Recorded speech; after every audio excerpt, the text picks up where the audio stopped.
So, turns out, when Valve makes video games, they're really good? Hey, wait, no!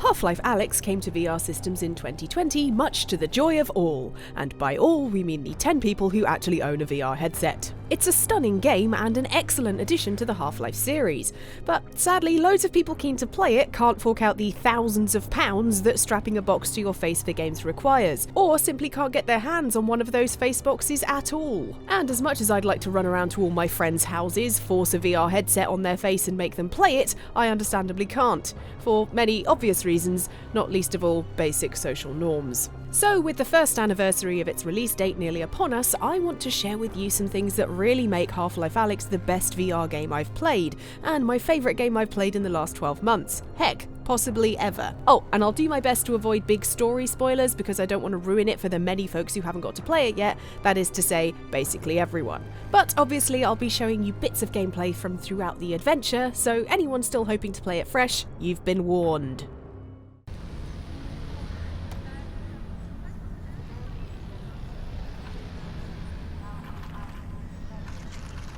Half-Life Alyx easily has one of the most impactful openings in a game ever, which is impressive, seeing as all you're doing is standing on a balcony. City 17 fades into view in front of you and your eye is immediately drawn to the huge structure in the distance towering above it. Then a ship flies directly over you, leading your eye back down to the rooftops. Valve have carefully choreographed this to make sure you're taking it all in, using a mixture of interesting visuals and excellent sound design to make sure you're always looking in the right direction. It's a flair for the cinematic they started in Half-Life, and by heck have they translated it well into VR. Not only this, but the balcony you're on is just full of things for you to play with. If you've played this game and didn't immediately fiddle about with the radio antenna as soon as you saw it, then I don't understand you. There are cans and bottles which of course you throw into the street below, but also food packets and books that give an idea of the world Alyx is living in. The things on this balcony aren't just getting us used to the VR controls, they're also a lovely bit of environmental storytelling. Water flavour. My favourite. Most exciting, however, is when you discover that you can use whiteboard markers to write on the windows beside Alyx's diagrams, which we were extremely mature about. Look, just let me have this. You all know I could have drawn something much worse. This whole opening sequence is just a perfect way to acclimatise someone who hasn't played much VR. More impressively though, it's a perfect way to acclimatise someone who hasn't played much Half-Life, which, bearing in mind the last game came out in 2007, we have to think is a lot of people. This is one of video gaming's richest worlds, and Half-Life Alyx offers a perfect snapshot of City 17 just from the first 3 NPCs you talk to. Alyx, over here! What is it? This doesn't seem like a routine sweep. Are you sure everything went okay? 100%. Plus, be prepared to stare slack-jawed at every character you meet, because the animation in this game is chef's kiss. Okay, that's you. I thought you said us. Well, one of us, me, will have to stay here for this plan to work. Alright, fair enough. Valve, you sorcerers. Alyx, great! Okay, let's... Wait, my drone's okay, right? Nope, it exploded. I'm fine, by the way. Right, good, well that's the main. Speaking of animated characters, Russell is definitely my favourite, which says a lot seeing as I liked all the characters I came across, mostly because they weren't trying to eat my face, unlike some. I'm looking at you, headcrabs. Played by Flight of the Conchords actor Rhys Darby, Russell is a quirky character, but in a good way, and acts as your guide throughout the game. He's an incredibly smart and creative inventor, but will also do things like throw loaded guns at you. Alyx, up here! You're gonna need a gun! Don't worry, it's unloaded. It's unloaded now! And he keeps dead headcrabs in the fridge. Ah, Russell! Next to the open orange juice! What's wrong with you? Despite his weird fridge usage, I was so happy whenever he popped up over comms to give some advice or exposition, as his delightful accent perfectly eases all the tension from your muscles after fighting off a bunch of zombies. Nice shooting, Alyx. Thanks. Yeah, thanks, Russell. That was horrible. Russell isn't overused, but always appears for a much-needed injection of levity before the world you're exploring starts to get a little too dark, sometimes literally, like when you have to go through this pitch-black tunnel with a flashlight. It's really dark. Russ, Yeah? can you just talk About what? about anything? Literally anything. Well, I think that given our situation, your irrational fear of the dark is actually quite appropriate. You know, I can give you easily 100 reasons to be terrified. Okay, that was my fault. I'll be more specific next time. Laughing at his inability to comfort Alyx got me through that pitch-black tunnel, even though every inch of me didn't want to go into that pitch-black tunnel, especially not in VR, which, let me remind you, makes everything a billion times more frightening. Alright, Russ. Really need you to talk again. Absolutely. Be specific. It's a perfect balance of fear and funny in tone that is something Valve does so well. See also Wheatley in Portal 2 and Alyx herself in Half-Life 2. A combine zombie. That's like a zombine, right? Zombine, get it? Okay. This made it easier for me to go into similarly dark areas further into the game, which is useful because there's a few. Plus, there are interactions between Russell and Alyx that perfectly illustrate the differences between the post-Covenant world she grew up in and the one Russell knew. It ranges from him telling her about things she's never been able to experience, to him correcting her on phrases that are clearly not as widely known now in this war-torn world. So, when we get the Combine off of Earth, what are you gonna do? I'm going full production mode on the Russells, of course. Oh, of course. You'll be sitting on a landmine. Gold mine. To be fair, Russell, Alyx couldn't have done too many years of school before everything went intradimensional. One of my favourites is easily missable near the start of the game when you can find a floppy disk in a side room. Russell explains to Alyx what it is and how it works, and all I could think was, there are probably adults today who don't know what a floppy disk is, and oh no, I'm a dusty old skeleton. Also, Russell is fascinated rather than afraid of the world you explore, and that rubs off on you, the player. Alyx, what does it feel like? Kinda slimy. A little tinkly. Although I always immediately get a little worried when he abruptly disappears off comms. Alyx, you alright? What's wrong? I'm fine, Russell. What's up? I'm losing your signal. Alyx? Alyx? Oh no. Russell, please come back. I want you to tell Alyx about dial-up internet. And Pogs. Oh, just so you know, the Russells have a built-in display that shows you resin, ammo, might come in handy. Got it. Thanks. Russell doesn't just help Alyx with a gun and information over comms. He also gives you one of his inventions, a pair of Russells. Russells? The gloves, Alyx. The gravity gloves. I have a few sets through there. You can calibrate them out by the shed. Got it. We can do this, Alyx. These are what transform this game from a great VR experience into one that makes you unable to stop talking about it to the point where you create an entire YouTube video on how perfect you think it is. Look, I'm really sorry, but I just wish everyone could try it. Manipulating objects is good and accurate without the gloves, but it can be slow, depends on your accuracy, and let's be honest, you're more likely to knock over all your IRL objects if you're constantly reaching out for things in-game. Oh no, I knew I should have moved my Fabergé eggs out of the gaming room. So, instead, Valve has you reach out vaguely towards something, select it, flick your wrist, and hey presto, Alyx easily catches it in mid-air. Try catching it. Just like that. Try again. It's impossible to explain just how satisfying this is, but I can show you that it makes looting items much faster, more fun, and much easier to do on the fly in the middle of combat, even off of living enemies. I was so excited that I finally did it that I accidentally hit pause. It happens to the best of us. Valve seems to understand that your coordination might be a little off when you're wearing a brick on your face and have hands full of plastic, so it has room for error, and as long as you hit grab when they're within reach, items will be caught.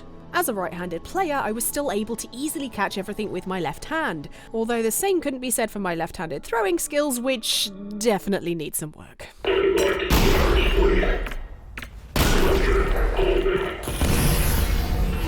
But the smooth experience of gathering ammo along with the excellent reloading mechanics makes the whole experience of gun-based combat a far more exciting one, even if sometimes you're too panicked to reload and just switch guns. Look, it got the job done, alright? Russell, are you seeing this? Whoa. Alright. Here we go.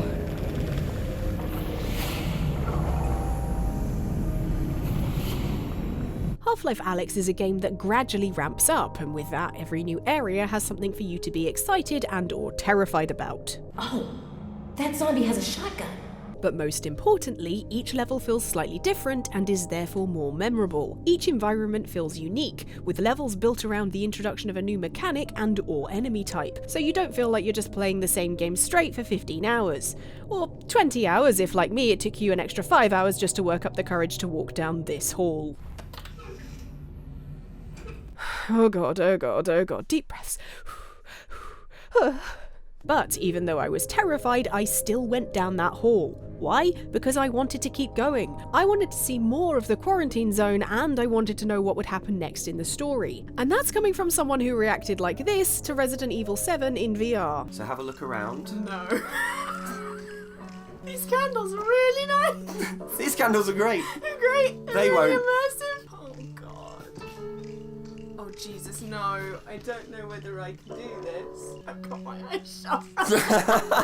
And I would like to add, this was in one of the game's safe rooms. While Half-Life Alyx is occasionally scary, the levels are so varied that you know something different is just around the corner. This is Valve at their best. One minute you're carrying in Ravenholm and the next you're blasting down Highway 17 admiring the view of the ocean. It also helps that Alyx's reactions to stuff are hella #relatable. Each new experience for you is a new experience for her, from manhandling a zombie to coming across barnacles to freaking out at a jump scare exactly like you did. Okay, that might have been Russell, but either way, dang it, Valve, you got me good.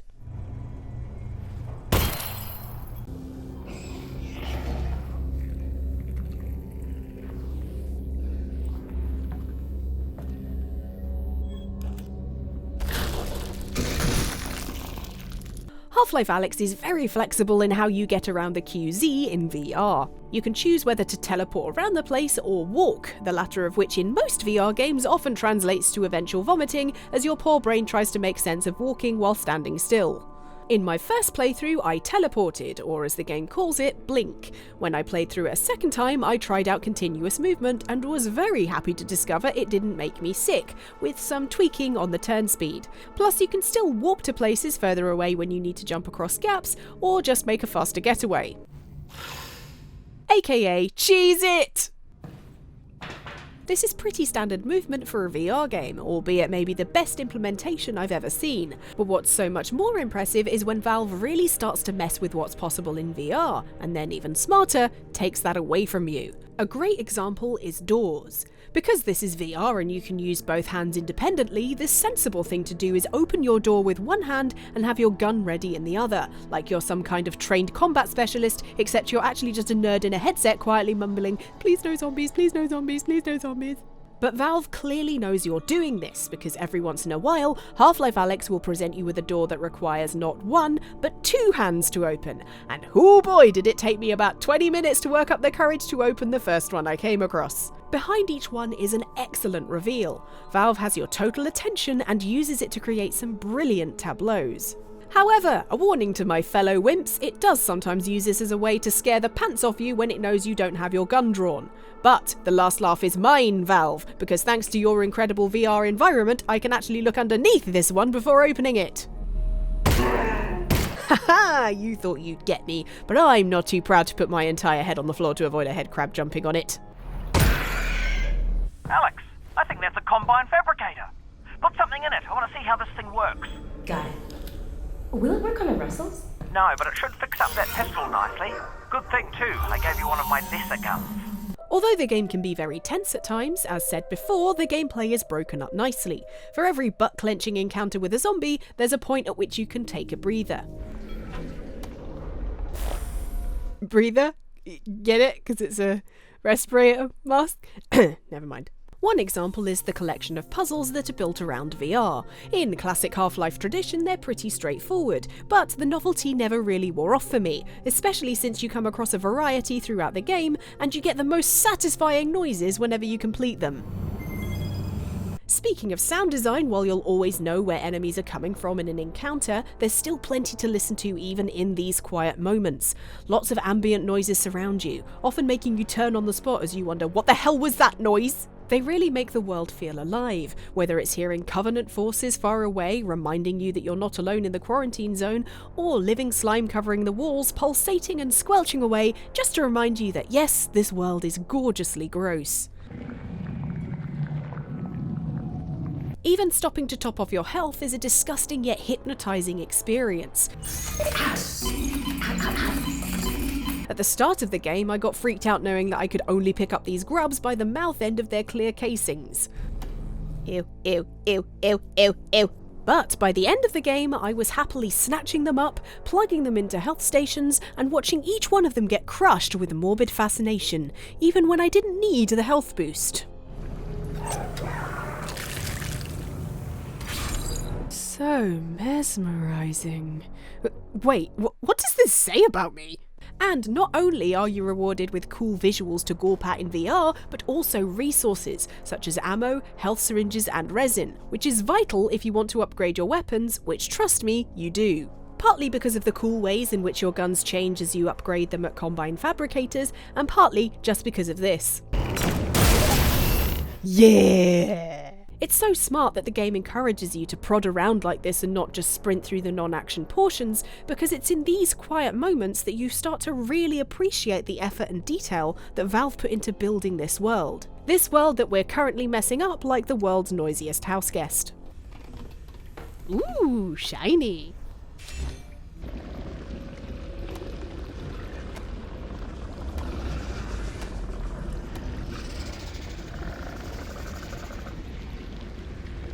Like all of Valve's greatest titles, Half-Life Alyx isn't just an action game. It's a playground. Sometimes literally.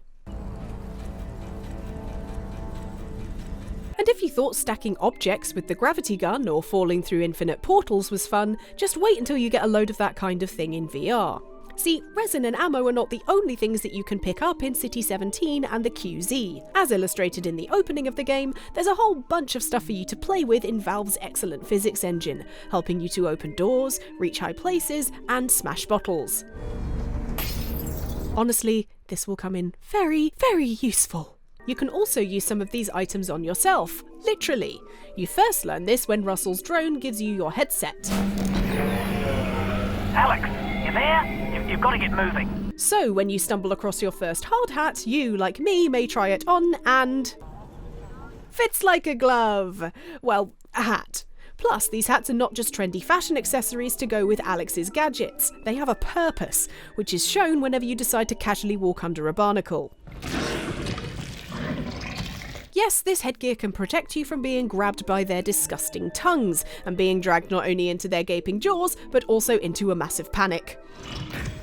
Ah, get her off me!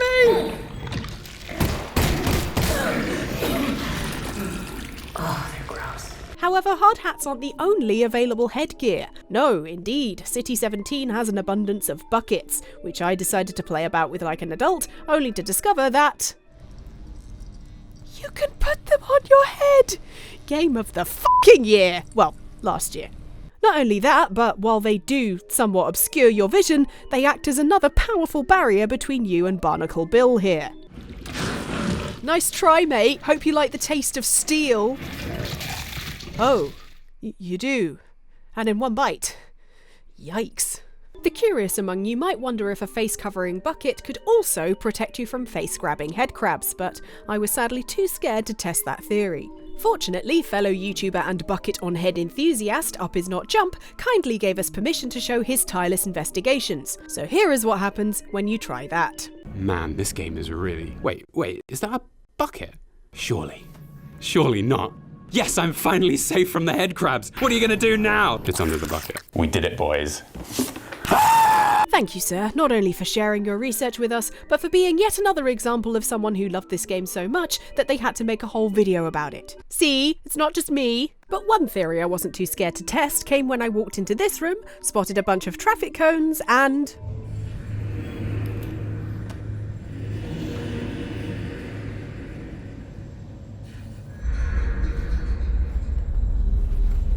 "12 out of 10, game of the century, best thing I've ever done in a video game, and I've played Untitled Goose Game."